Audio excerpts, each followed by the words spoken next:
Welcome to today's video. Today's video is one of my personal favorites to watch of other people, and it is all about 2025 business goals. So I'm gonna go through and give you my specific business goals. I've never actually told you specifically what my business goals are, so this year I'm going to do that. And then I'm also going through and showing you / telling you how I create my goals and what I look at for my own business so that you can look at it for your business and help you create actionable and specific goals, because I know that I swear by goal planning and it's like the main thing that drives me and my team throughout the entire year. So let's get into the video. First, a little background into my businesses and what my main focuses are this year. So previously I've had multiple businesses. They've all funneled from my blog, which I started 6 years ago, and basically from that blog I started multiple different businesses. Some of them I knew I was going to start, like the design firm. Some of them were a more natural start, like the daily. And last year was such a growing year for me. I have been busting it for the last 5 years, like running around like a mad person. And finally last year I was like, why am I doing this? I'm so tired. I'm so burnt out. Some businesses are doing way better than the others. And one day I was like at one of my businesses and I was at an install and I was like, what am I doing? Why am I doing this? Like, I have multiple successful businesses, but the one that's not successful is taking the most amount of my time, which was the design firm. So I shut down the design firm, and my most successful business that I have right now is the Daily, which is turning into like an organization company, but it started off of planners. So we started with we started with an iPad planner that I had on my blog that people could download. Then that became popular. And one of the most common feedbacks I was getting was make it a tangible planner. So then we made it into a physical, tangible planner. And now we both do digital, we do physical, and we do like other organization products. And that company has grown more than I could ever imagine. So we shut down the design firm last year. One, I hated it, to be honest. That's like a passion thing for me, and me doing it as my job took away all the passion. And two, the Daily was growing so fast that I would have been stupid not to focus on the Daily more. So this year, majority of my goals that I have set, if not all of them, are for the Daily specifically. But the Daily is then tied into the blog and social media, and really all of my goals that I've set for myself are moldable into any type of business. So even though these are for like the Daily / like a physical product and digital product website, e-commerce, C2B, whatever.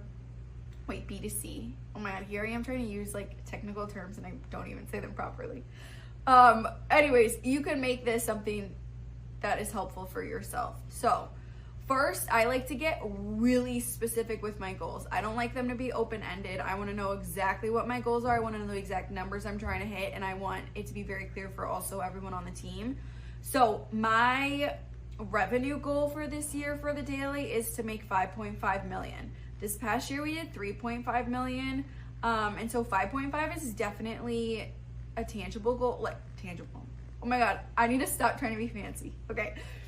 5.5 million is a realistic goal for us. The issue that I have, which is another one of my goals, is that we are funding everything internally. So we're buying all of the planners. And when I'm not having outside investors, I can only buy so many planners, and that is like our holdup right now. So we're buying as many possible planners as we can, and then to get to that 5.5 million, we're focusing a lot more on digital products, which that's another goal. So I'll save the rest of my tidbit for that part of it. But like I said, I like to set really specific financial goals that are realistic, but are still something that we need to work towards. I don't like setting unrealistic. Like if I was to be like, I want to make 15 million this year, that would be unrealistic. Like we don't have that money to buy product that will get us 15 million in sales. And with the digital side of things too, like yes, we don't need money to do that because they're digital products, but still, like that's just unrealistic for us at this time and place for 2025. And I find that when I set unrealistic goals, it's draining for myself and also draining for the team. And then we feel like even though we might be moving upwards, we feel like we're not doing enough because of the unrealistic goals. So for my revenue goals, I always like them to be something that is hard for us to reach, but not impossible. Actually, like a very realistic goal. I was just thinking in my head, at the end of this year, I should go back and tell you which goals we actually hit and which ones we don't, because I think that that is also very interesting. 2, I want to put a major focus on product development. So specifically, I want to launch 4 new products this year and then put a huge, like I said, emphasis on digital products. Something that we learned this year that was shocking to me is that our digital products make more money than our physical products. And I don't know what, like, obviously, like, it costs so much less to make. But in my head, I'm so, like, our products are yearly. So, like, they're a 2025 plan or 25-26. Like, we have to sell them by a certain amount of time. And so if we don't sell our physical products within a certain amount of time, we're screwed. And so I put so much more of a headspace towards the physical product when really I need to be shifting my focus to the digital products because we make more money that way.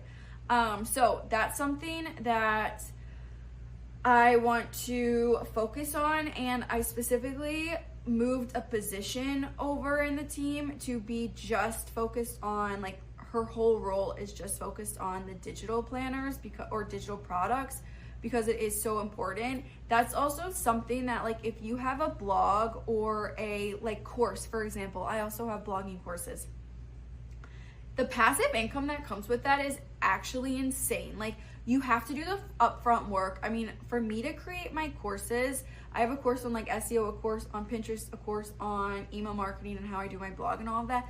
I mean, I was, like, head down working on it for an entire month. But that, and then I update it when it needs to be updated. But those, like, once you sit down and do it, they just continue making money. Whereas other products we have to fix them and do them all the time. Like, it is crazy the power of a passive product and passive income. And that's something that you should definitely be thinking about in your business. And I'm working on shifting my mindset on that because it is such just a mindset shift. I have all my notes in here, which is why I have my computer. As far as products go, I'm really looking at, like, gaps in the market. I'm a super organized person, which is where our products are focused on. And so for me, it's really easy to think about, like, okay, in my life, what am I missing? What could be more organized? What do I feel like is not good enough? Like, that's how I came up with the planners. I was a huge planner user and I couldn't find one that I loved. And I was like, I could make this better. And that's what I did. And so for our new products this year, I already have them planned, and we have, like, the next 2 years pretty planned in products, but I want to actually launch at least 4 new products, 4 new physical products. My third goal is to create more targeted email marketing segments and make our marketing campaigns more legit. So that's really 2 goals right there. So for our email marketing for the daily, it's been really minimal. Like, I want to step it up to the next level and really start targeting specific people, maybe look into text message marketing, like SMS marketing. We have a lot of power and knowledge of knowing what products people are interested in based on what they purchase.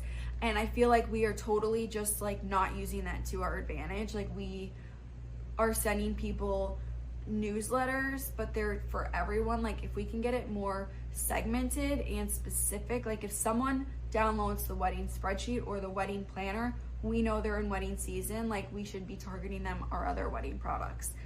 So just being a lot smarter than that. And then with our photo shoot campaigns and just, like, our marketing campaigns in general, we kind of thrive in last minute situations. And so I don't want to lose that, because I think that our naiveness, I don't know, is that the right word, can actually be used to our power a lot of the time.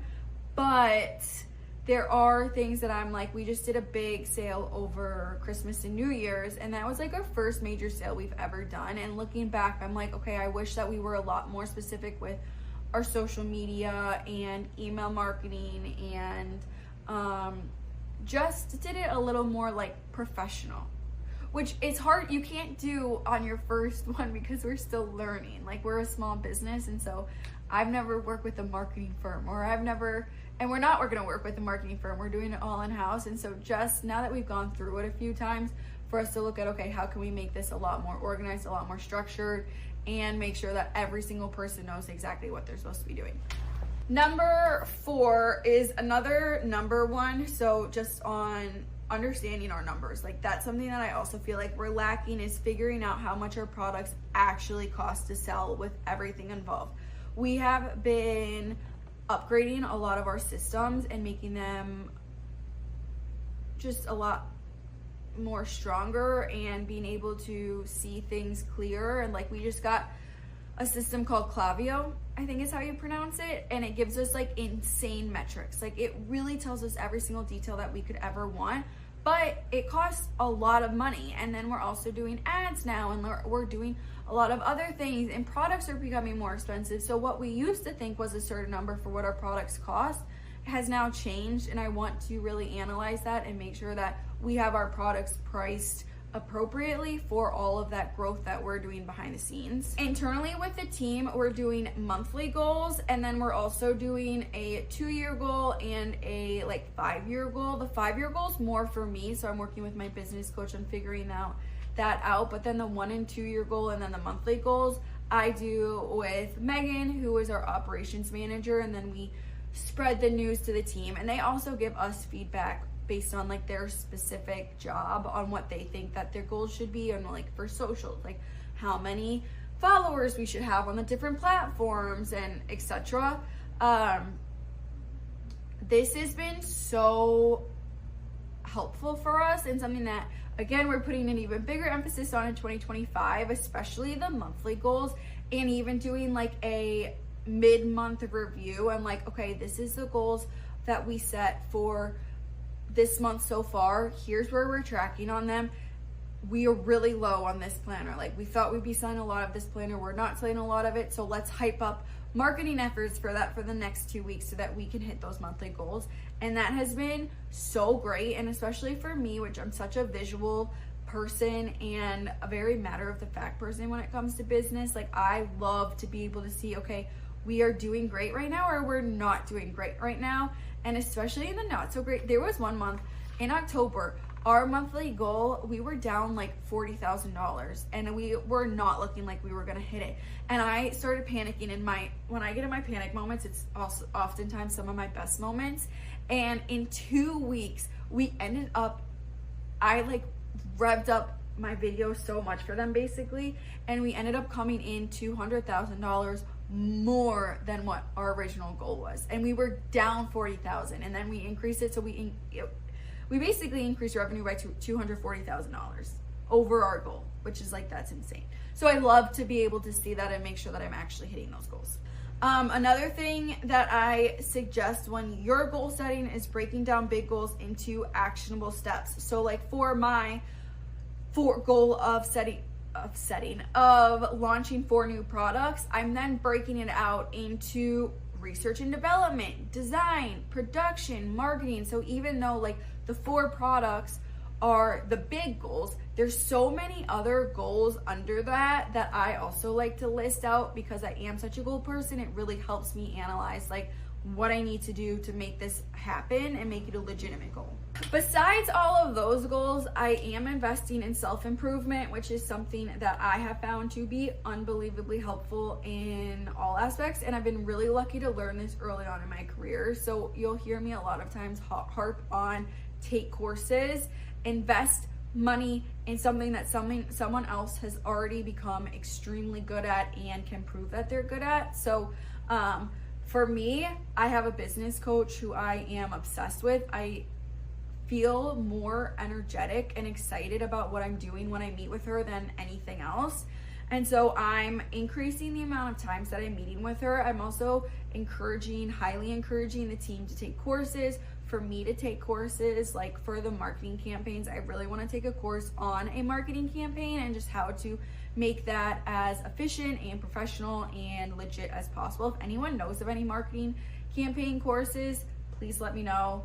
I would love to take that one. And also just continuing to research software and any other professional help that I think would be valuable to growing my business from people that I admire. And then I'm also scheduling in my calendar now at the beginning of the year multiple times to review these goals and see where I am. So like I said, we're setting out the middle of the month email and beginning. Basically, we have 2 emails going out every single month. One at the beginning of the month that announces, why did that take me so long? Announces our goal for that specific month. And then we have the midweek email that looks at, okay, here's where we're tracking so far. We also have a mid-year goal setting meeting and review, and then of course the end of the year. So I have those already booked, and I find that when I set something, I need to add it to the calendar right away, or I'll forget and then we'll get too busy and we'll never look at it again. So those are all of my goals for the month so far. I hope that was really helpful. I know for me, I just thrive. Like, I can't tell you the energy that that sounds so cuckoo, and I'm not a cuckoo person at all. That just like I get more motivation out of setting goals than anything ever. And I hope that helps you in setting some of your goals for this year. Please let me know what specific videos would be helpful for you as we get into this new year. We are working on the content calendar for this YouTube channel, and I know that a lot of you have requested previously. I focused a lot of it on blogging, and I still love that, and I love talking about it. So please add in any video suggestions you have for blogging. But if you have any other video suggestions on business in general, or even the daily or my social medias or anything, please let me know in the comments. I will see you at the next video.